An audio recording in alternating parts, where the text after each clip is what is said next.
So for today's video, since naka-off ako, gusto kong ipagluto ang asawa ko ng favorite niya. So ito yung buttered shrimp. So meron ako ditong nabiling butter and then ketchup and then ito ay 1 kg ata ito ng shrimp. So sariwang-sariwa yung shrimp, matataba and maganda yung nabili ng asawa ko. And then ayan siya, tinanggal ko pala ng mga sungot. So pampahirap ng pagkain yun, yung mga sungot na nasa hipon.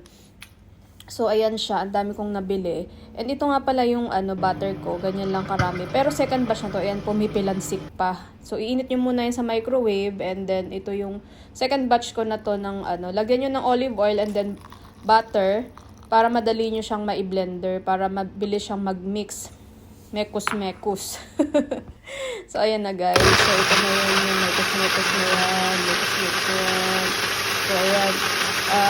Biglan natin para mas maglasa siyang garlic.